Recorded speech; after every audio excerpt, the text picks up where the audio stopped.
Welcome back. आप देख रहे हैं सौदा आपका, और अब आप जोड़ते हैं अपने दर्शकों को। रांची से के पांडे हमारे साथ जुड़ रहे हैं। पांडे जी नमस्ते, कैसे हैं आप? कैसे मदद की जाए? नमस्ते मैडम, एब्सोल्युटली फाइन। मेरे पास DHFL है, 5660 शेयर है 222 के रेट पे। ठीक है, ये भी बता दीजिए पांडे जी, लंबे समय का नजरिया रखते हैं, शॉर्ट टर्म के लिए लिया है?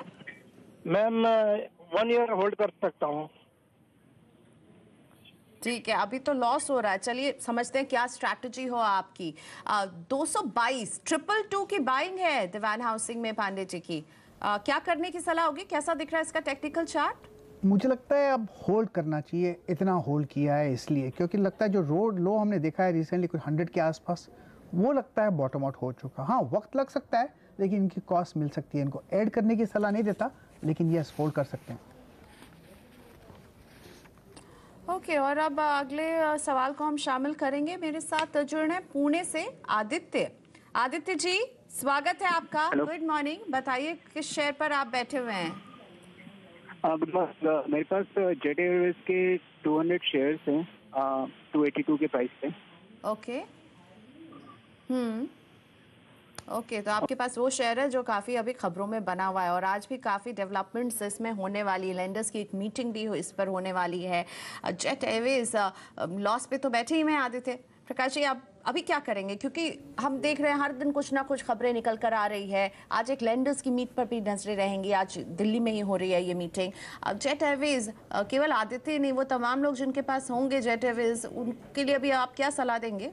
एक स्टॉप होना चाहिए 225 का, और होल्ड कर सकते हैं क्योंकि अगर रिजोल्यूशन मिलेगा तो जेट का फायदा ही होगा। हाँ, बेसिकली है तो बेसिक स्ट्रक्चर वीक, लेकिन अपमूव जितना भी मिलता है कॉस्ट के आसपास, जरूरी नहीं कॉस्ट के कॉस्ट के आसपास निकल जरूर जाइएगा। स्टॉक में होना नहीं चाहिए। वीक सेक्टर भी है और वीक कंपनी भी है। ठीक है, वीक स्ट्रक्चर टेक्निकल चार्ट में, लेकिन अभी प्रकाश जी कह रहे हैं होल्ड करें, जो आपकी कॉस्ट हो उसके आसपास निकलने का प्लान रखें। 225 का एक स्टॉप लॉस भी इसमें आदित्य आपको रखना चाहिए जेट एयरवेज पर, और आज इसमें जो डेवलपमेंट होगी वो भी हम आपको बताते रहेंगे। अगला सवाल अहमदाबाद से अतुल पटेल पूछेंगे। अतुल जी हमारे साथ नहीं जुड़ पाए, लेकिन उनका सवाल हमारे पास व्हाट्सएप के जरिए आया था, वो रखते हैं। BGR एनर्जी है अतुल के पास, 400 शेयर हैं, 71 रुपए की खरीद रही है, लॉस हो रहा है। इनकी बाइंग प्राइस से नीचे 9 रुपए 45 पैसे के आसपास पर शेयर लॉस पर बैठे हुए हैं अतुल। BGR एनर्जी क्या करना चाहिए? ये स्टॉक अब लॉस बुक करने के लायक नहीं है। लॉस में बैठे हैं लेकिन यहाँ पर लॉस बुक नहीं करना चाहिए। यहाँ से एक अपमूव मिल सकता है। रिसेंट लो हमने देखा है बढ़िया लो है, पॉसिबल है कि एक अपमूव मिले, और अपमूव मिलेगा तो करीब 75-80 तक जा सकता है। कॉस्ट के आसपास निकल जरूर जाइएगा। ठीक है, तो कॉस्ट के आसपास निकलने की सलाह। अभी तो होल्ड कीजिए, मामूली सा आपको लॉस यहाँ पर जरूर हो रहा है, लेकिन बने रहिए, आपको प्रॉफिट मिलेगा। दिल्ली से AK बजाज अब हमारे साथ जुड़ रहे हैं। मिस्टर बजाज नमस्ते, कैसे हैं आप? कैसे मदद की जाए आपकी? पूछिए अपना सवाल। नमस्ते मैडम, मैंने UPL 955 रुपए में 50 शेयर खरीदे हैं, तो आज उसका भाव 903 रुपए डाउन हो गया, तो कब तक उसको स्टॉप लॉस लगा के रखे?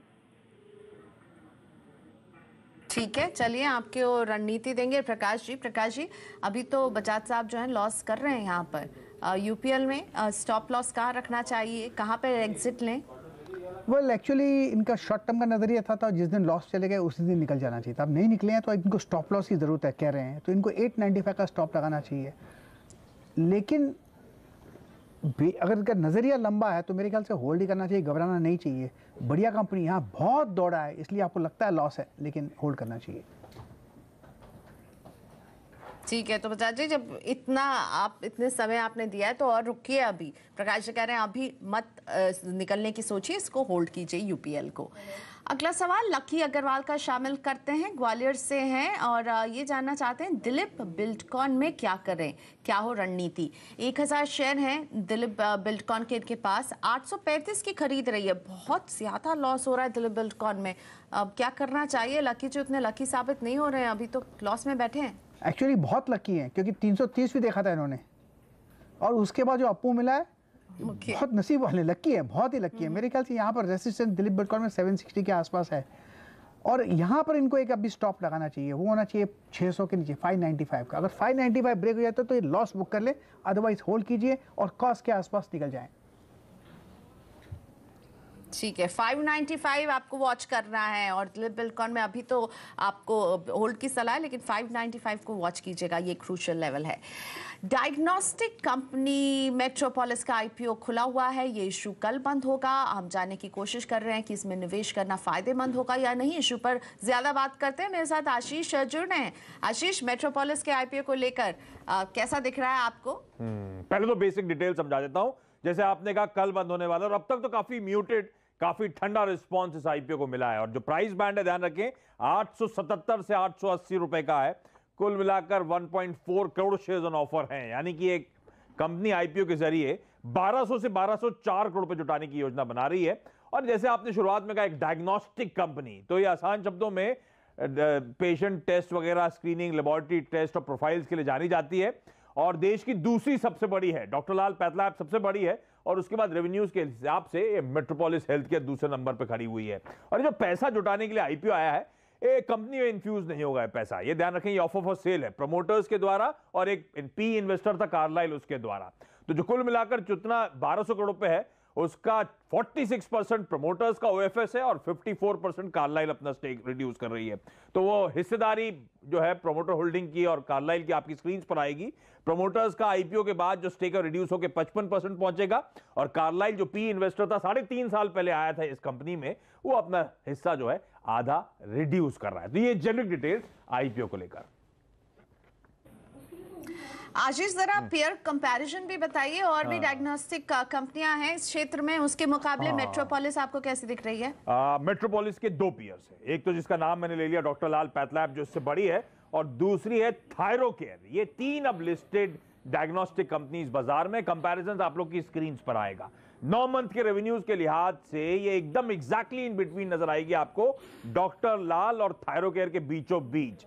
डॉक्टर लाल का स्क्रीन पे आ नहीं रहा ग्राफिक, 900 करोड़ रुपए के आसपास के रेवेन्यूज थे पहले 9 महीने में, और मेट्रोपोलिस का 560 करोड़ रुपए के आसपास के रेवेन्यूज थे। ये आप लोग की स्क्रीन पर, तो एग्जैक्टली इन बिटवीन दोनों के रेवेन्यूज के फ्रंट पे है। नंबर ऑफ पेशेंट जो केटर करें इसने अब तक इस साल, बहुत रिडक्शन है, आधे करें 6.6 मिलियन। बाकी थायरोकेयर और डॉक्टर लाल के आप देखेंगे ऑलमोस्ट डबल है, ये 13.3 का आंकड़ा है, ना कि 1.33।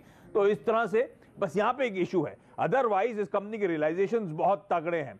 एवरेज रियलाइजेशन जो है 847 rupees per patient day metropolis कमाता है, जो कि डॉक्टर लाल पैथलैब से 25% ज्यादा है, और थायरोकेयर से तो 300% का ज्यादा इजाफा आपको देखने को मिलेगा। पर थायरोकेयर से शायद इस कंपनी को भापना नहीं चाहिए, क्योंकि थायरोकेयर जाना जाता है रूटीन वेलनेस टेस्ट के लिए, जबकि ये दोनों कंपनीज डॉक्टर लाल और मेट्रोपोलिस जो है, ये स्पेशलाइज्ड टेस्ट के लिए जानी जाती हैं। तो इसका ज्यादा इमीडिएट पीयर जो है मेट्रोपोलिस का और डॉक्टर लाल पैथलैब्स है, और इस कंपनी से हमें इसे कंपेयर करना चाहिए। तो रियलाइजेशंस में मार्क्ड इंप्रूवमेंट आपको नजर आएगा मेट्रोपोलिस के केस में, प्लेट बदली है, और इसीलिए मुनाफा पर पेशेंट जो ये कंपनी कमाती है डॉक्टर लाल, थायरोकेयर से तो कहीं बेहतर, डॉक्टर लाल से आपको एक प्रीमियम मिलता हुआ इस कंपनी में नजर आएगा पर पेशेंट मुनाफे के लिहाज से। और इसीलिए इस कंपनी के रिटर्न ऑन इक्विटी जो है अपने पीयर से कहीं बेहतर है, 24-25 टाइम्स के आसपास। और इसीलिए प्राइस अर्निंग जो है FY20 के ईपीएस में मैं देख रहा था किस भाव पे जो ऑफर करा जा रहा है, पी क्या है, तो डॉक्टर लाल से शायद 7-8% का डिस्काउंट है। तो अगर वो डिस्काउंट देखूं तो ऐसा कोई खास डिस्काउंट नहीं है। लेकिन एक बात ध्यान रखें, ये जो कंपनी है ये आप B2C बिजनेस पे फोकस करना चाहती है, बिजनेस टू कंज्यूमर।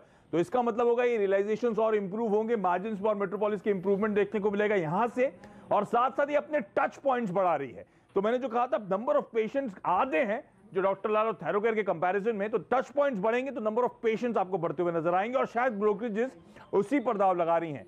और इसीलिए ज्यादातर ब्रोकरेजेस आपको शायद लिस्टिंग गेन्स की सलाह नहीं दे रही होंगी, लेकिन मेट्रोपोलिस में कहा जा रहा है लॉन्ग टर्म के लिहाज से एक अट्रैक्टिव बेट हो सकता है इस हेल्थ केयर स्पेस में डॉक्टर लाल के साथ साथ।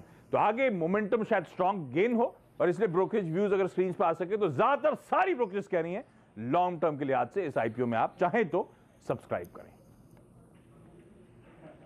थैंक यू सो मच आशीष, बढ़िया कंपैरिजन बता दिया, और ये भी बता दिया ब्रोकरेजेस का व्यू लॉन्ग टर्म के लिहाज से मेट्रोपोलिस पर अभी पॉजिटिव दिखता हुआ। तो आशीष बता रहे थे मेट्रोपोलिस के हेल्थ केयर का जो आईपीओ इसके बारे में। Thank you so much. Big focus तो रहेगा शक्तिकांत दास की क्रेडिट पॉलिसी, लेकिन इसी के साथ Prakash ji thank you so much, आपने भी वक्त निकाला सौदा आपका के लिए। मुझे दीजिए इजाजत, नमस्कार।